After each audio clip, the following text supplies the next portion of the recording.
Hello students, स्वागत है आपका हमारे नए वीडियो में। हम पढ़ रहे थे 11वीं कक्षा के जीव विज्ञान का 5वां अध्याय, जो कि है पुष्पी पादपों की आकारिकी। ठीक है, हमने इसका फर्स्ट लेक्चर कंप्लीट किया है, यानी कि फर्स्ट पार्ट भाग 1। आज है हमारा इसका सेकंड लेक्चर, सेकंड पार्ट। ठीक है, भाग 2। ओके, तो चलिए आज की क्लास को शुरू करते हैं। सबसे पहला आता है प्रस्तुति कि आज का जो हमारा वीडियो लेक्चर चलेगा, उस लेक्चर में हम इस अध्याय का पुष्पी पादपों की आकारिकी जो अध्याय हमारा चल रहा है, उस अध्याय का हम कौन सा टॉपिक कवर करेंगे।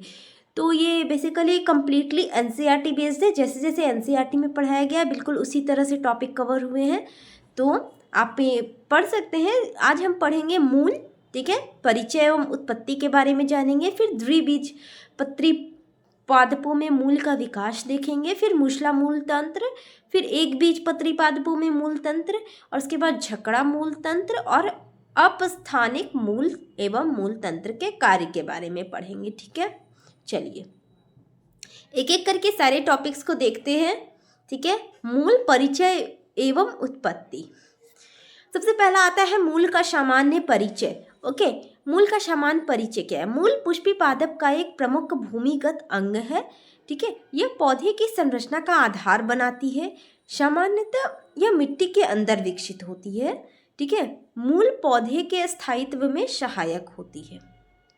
ठीक है, यहाँ पर देखिए मूल जो होता है आखिर क्या है। ठीक है, उसका सामान्य परिचय क्या है, उसके बारे में हम यहाँ पर समझ रहे हैं। ठीक है, जब भी हम किसी पौधे को देखते हैं तो उसकी जड़ें भले ही हमें दिखाई ना दे, ठीक है, लेकिन वह पौधों का सबसे मजबूत आधार होती है। मूल पौधे को मिट्टी में मजबूती से पकड़ कर रखती है, बिल्कुल वैसे ही जैसे किसी इमारत की नींव उसे स्थिर रखती है। ओके, मूल सामान्यतः हम बात करें तो जमीन के अंदर बढ़ती है और पौधे को पानी व पोषक तत्व उपलब्ध कराती है। ठीक है, यदि आप कोई छोटा पौधा उखाड़ कर देखें तो पाएंगे कि जड़ें नीचे की ओर फैल कर उसे थामे रहती है, और यही कारण है कि पेड़ तेज हवा में हिलते तो हैं लेकिन गिरते नहीं हैं, क्योंकि उनकी जड़ें उन्हें मजबूती से पकड़ कर रखती है। ओके, आगे बढ़ते हैं। हाँ, मूल की उत्पत्ति। ठीक है, मूल की उत्पत्ति क्या है? मूल का विकास मूलांकुर यानी रेडिकल से होता है। मूलांकुर बीज अंकुरन के समय सक्रिय होता है, यही आगे चलकर मूल तंत्र बनाता है। मूलांकुर की प्रकृति मूल तंत्र को प्रभावित करती है। ओके, यहाँ पर समझिए मूल की उत्पत्ति की बात कर रहे हैं हम लोग। मूल का आरंभ एक बहुत ही छोटे भाग यानी कि जिसे हम मूलांकुर या रेडिकल कहते हैं। ओके, तो उससे होता है। जब एक बीज अंकुरित होता है तो सबसे पहले इसी मूलांकुर यानी रेडिकल से क्या होता है, छोटी सी जड़ निकलती है। यह बिल्कुल वैसे ही है जैसे कि कोई बच्चा जन्म लेते ही पहली सांस लेता है। ठीक है, उसी तरह पौधे का जीवन भी मूलांकुर के सक्रिय होने से शुरू होता है। यही छोटा सा भाग आगे चलकर पूरे मूल तंत्र में विकसित हो जाता है, और मूलांकुर की प्रकृति ही यह निर्धारित करती है कि आगे चलकर पौधे में कैसी जड़ें बनेंगी। ओके, बहुत सी जड़ें होती हैं, आप उसके प्रकार जब पढ़ेंगे, ठीक है, तब आप समझेंगे कि वो जो रेडिकल होता है, मूलांकुर होता है, वही यह निर्धारित करता है। आगे आते हैं द्विबीजपत्री पादपों में मूल का विकास। प्राथमिक मूल। अधिकांश द्विबीजपत्री पादपों में मूलांकुर लंबा हो जाता है, इससे प्राथमिक मूल का निर्माण होता है। यह मिट्टी में नीचे की ओर बढ़ती है। यह मूल तंत्र का मुख्य भाग बनती है। ओके, मुख्य भाग जो होता है वो होता है, जैसे कि द्विबीजपत्री पौधे की बात करें, डाइकोट्स की, तो उनमें जब बीज अंकुरित होता है तो मूलांकुर लंबा होकर एक प्राथमिक मूल यानी कि टैप रूट बनाता है। यह जड़ सीधी नीचे की ओर बढ़ती चली जाती है, जैसे कि कोई व्यक्ति गहरी मिट्टी में अपना हाथ डालकर कुछ खोज रहा हो, बिल्कुल उसी तरह से। ठीक है, जस्ट मैं एग्जाम्पल टाइप का बता रही हूँ कि आप समझ सके। ठीक है, पौधा जो होता है इस प्राथमिक मूल को अपना मुख्य सहारा बनाता है, और यही आगे चलकर पूरे मूल तंत्र का प्रमुख केंद्र बनती है। इसके कारण ऐसे पौधे मिट्टी में गहराई तक अपना आधार जमा लेते हैं। ठीक है, तो यही है बिल्कुल जैसे डाइकोट्स में जो होते हैं वो किस प्रकार का मूल तंत्र होता है, वो है किस प्रकार से मूल का विकास होता है। आगे आते हैं पार्श्विक मूल। ठीक है, प्राथमिक मूल से पार्श्विक मूल निकलती है, इन्हें द्वितीयक एवं तृतीयक मूल कहा जाता है। ये मूल प्राथमिक मूल की शाखाएं होती हैं और ये मिलकर मूल तंत्र को विकसित करती हैं। ठीक है, यहाँ पे आप समझिए जैसे कि जब हम बात कर रहे हैं तो इस प्राथमिक मूल से क्या होता है, बाद में कई छोटी छोटी जड़ें निकलती है। हम प्राथमिक मूल पढ़े, ठीक है, उस मूल से क्या होता है कि बहुत सी जड़ें निकलती हैं, ठीक है, जिन्हें हम क्या कहते हैं, पार्श्व मूल कहते हैं।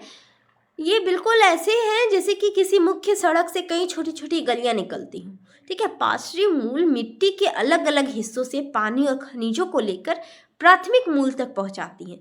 धीरे धीरे ये द्वितीयक और तृतीयक मूलों का एक विस्तृत नेटवर्क बनाती हैं, जिससे कि पौधे को पर्याप्त पोषण मिल सके। ओके, चलिए आगे आते हैं मूसला मूल तंत्र यानी टैप रूट सिस्टम के बारे में। सबसे पहला है मूसला मूल तंत्र की संरचना, ठीक है। ठीक है, ये जो मूसला मूल तंत्र है उसकी संरचना किस प्रकार से होती है। चलिए, प्राथमिक मूल तथा उसकी शाखाएं मिलकर यह तंत्र बनाती हैं। इसमें एक मुख्य मूल स्पष्ट रूप से दिखाई देती है, पार्श्व मूल इससे निकलती है और यह तंत्र गहराई तक फैला होता है, ठीक है। पिक्चर में भी देख सकते हैं, ठीक है, ये एनसीईआरटी का पिक्चर दिया हुआ है। यहाँ पे मुख्य मूल बिल्कुल बना हुआ है, ठीक है। फिर मूसला मूल है, ये मूसला मूल का पिक्चर है जिसमें कि मुख्य मूल और पार्श्व जो है वो दिखाई दे रहा है। इसमें आपको इसकी संरचना के बारे में यही समझना है कि ये जो मूल तंत्र होता है, ठीक है, मूसला मूल तंत्र की बात कर रहे हैं, तो मूसला मूल तंत्र में एक बड़ी मोटी, ठीक है, और स्पष्ट प्राथमिक मूल होती है और उससे कई शाखाएं निकलती हैं, जो कि आप तस्वीर में आराम से देख सकते हैं, बिल्कुल साफ साफ दिख रहा है, ठीक है। यह कुछ कुछ गाजर या मूली जैसी मोटी केंद्रीय जड़ की तरह दिखती है। पार्श्व मूलें जो होती हैं इसके दोनों ओर फैल जाती हैं, ठीक है, जैसा पिक्चर में दिया हुआ है, ठीक है। और पूरा तंत्र मिट्टी में गहराई तक चला जाता है, ठीक है। और क्या होता है, ऐसे पौधे जो होते हैं तो वो सूखे दिनों में भी गहरे स्तर से पानी प्राप्त कर लेते हैं, इसीलिए इनकी सहन शक्ति जो होती है वो बहुत ज़्यादा अधिक होती है, ठीक है। जो मूसला मूल तंत्र होती है उसमें क्या होता है कि जो पानी, ठीक है, जो पानी होता है उसको ज़्यादा, जैसे सूखे दिन होते हैं जब पानी नहीं मिलता है तो उस समय भी ये पानी ज़्यादा और एब्जॉर्ब कर सकती है। चलिए आगे बढ़ते हैं। मूसला मूल तंत्र का उदाहरण इसमें बताया गया है। यह तंत्र द्विबीजपत्री पादपों में पाया जाता है। सरसों इसका मुख्य उदाहरण है। ओके, इसमें प्राथमिक मूल स्पष्ट होती है, द्वितीयक एवं तृतीयक मूल उपस्थित रहती है, ठीक है। उदाहरण की हम बात कर रहे हैं, उदाहरण की बात कर रहे हैं, इसमें आप समझ सकते हैं जैसे द्विबीजपत्री पौधों की बात करें डाइकॉट्स में, तो यह तंत्र सबसे अधिक देखा जाता है। सरसों यानी मस्टर्ड जो है इसका एक बहुत ही प्रसिद्ध उदाहरण है। सरसों के पौधों को यदि हल्के से खींच कर निकाला जाए तो इसकी एक बड़ी प्राथमिक मूल और उससे जुड़ी छोटी छोटी शाखाएं साफ दिखाई देती हैं, ठीक है। इस तंत्र में द्वितीयक और तृतीयक मूल भी मौजूद रहती हैं, ठीक है। जो पार्श्व आप देख रहे हैं तो इसी में जो होता है वो द्वितीयक और तृतीयक मूल रहता है, ठीक है।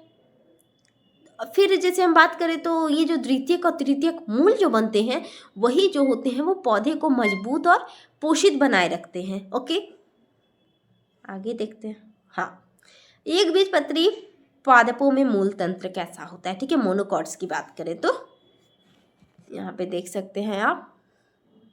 हाँ, प्राथमिक मूल की स्थिति।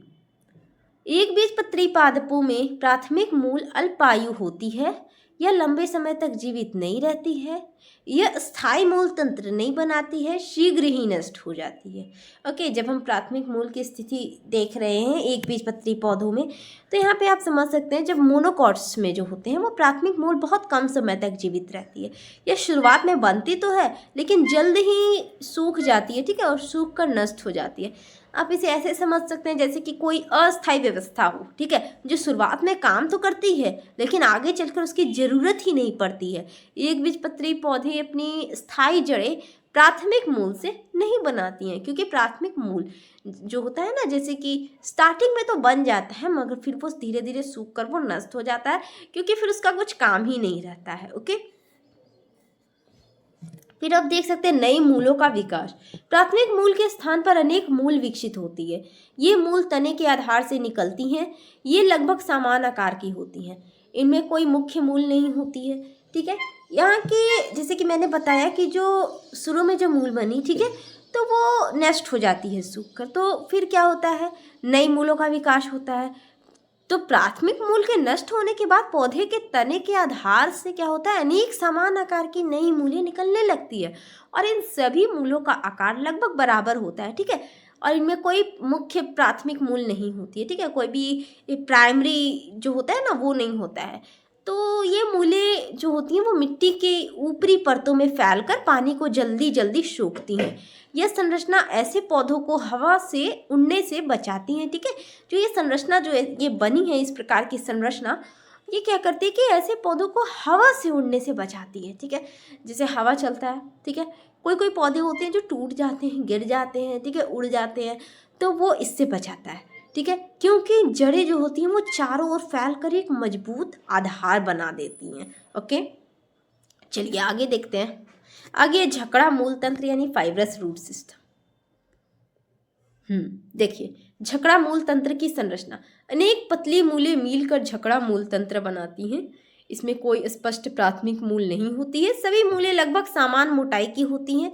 यह तंत्र मिट्टी की ऊपरी सतह पर फैला होता है। आप पिक्चर में देख सकते हैं किस तरह से बहुत से जड़ बिल्कुल एक जगह पर मिले हुए हैं। ठीक है, इसी को हम बोलते हैं फाइब्रस रूट सिस्टम। ओके, झकड़ा मूल तंत्र। ओके, यहाँ पे आप समझ सकते हैं कि किस प्रकार से इसकी संरचना होती है। देखिए जो झकड़ा मूल तंत्र होता है, ठीक है, झकड़ा मूल तंत्र में जड़ें पतली और बहुत सी होती हैं, अनेक होती हैं। ठीक है, और सभी लगभग समान आकार की होती है, नहीं कि कोई पतला कोई छोटा, सभी का जो आकार होता है मोटा मोटा पतला पतला जो भी है। ठीक है, पतली होती है जड़ें, ठीक है, बहुत सी होती हैं और एक जगह पर रहती हैं। ठीक है, यहाँ कोई मुख्य या प्राथमिक जड़ भी नहीं होती है। इसे आप ऐसे समझ सकते हैं जैसे कि कोई घना बालों का गुच्छा, ठीक है, जिसमें सभी बाल बराबर हो। यदि आप अपने बाल की बात करें, ठीक है, तो सभी बाल पतले पतले होते हैं, एक जगह पर होते हैं। ठीक है, तो वही बोल रहा है, बालों का गुच्छा आप लेकर समझ सकते हैं जिसमें कि सभी बाल बराबर हों। तो यह तंत्र मिट्टी की ऊपरी सतह में फैला होता है और इसीलिए पानी बरसने के बाद ये जड़ें तुरंत पानी को सोख लेती हैं। ठीक है, जैसे ही बारिश हुई, ठीक है, जैसे ही पानी उस पर आया ये तुरंत उसको सोख लेता है। ठीक है, यह संरचना पानी की कमी वाले ऊपरी हिस्सों में सर्वाइवल के लिए बहुत ज़्यादा सहायक होती है। ठीक है, जैसे जिसमें पानी की कमी होती है ये क्या करता है ना कि जैसे ही पानी मिलता है वो तुरंत सोख लेता है। ठीक है, आप इसका उदाहरण यहाँ पर देख सकते हैं, झकड़ा मूल तंत्र का उदाहरण होगा। हाँ, यहाँ पर आप समझ सकते हैं यह तंत्र जो है वो एक बीजपत्री पादपों में पाया जाता है। गेहूँ इसका प्रमुख उदाहरण है। तने के आधार से मूल निकलती है, प्राथमिक मूल अनुपस्थित रहती है। ठीक है, जब उदाहरण की हम बात कर रहे हैं तो उदाहरण में आप समझ सकते हैं कि झकड़ा मूल तंत्र मोनोकॉट, ठीक है, मोनोकॉट पौधे जैसे कि गेहूँ, धान, जौ जो होता है जौ, इन सभी में पाया जाता है। यदि आप गेहूं का पौधा उखाड़ कर देखें तो प्राथमिक मूल की अनुपस्थिति साफ दिखाई देगी और इसकी जगह अनगिनत पतली जड़ें दिखेंगी। ये जड़ें तने के निचले हिस्से से निकलती हैं और पौधे को एक मजबूत आधार देती हैं।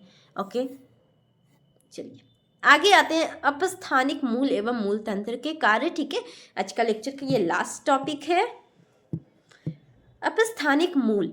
ठीक है, कुछ पौधों में मूल मूलांकार से नहीं बनती है, ये मूल पौधे के अन्य भागों से विकसित होती हैं। ऐसे मूलों को अपस्थानिक मूल कहते हैं।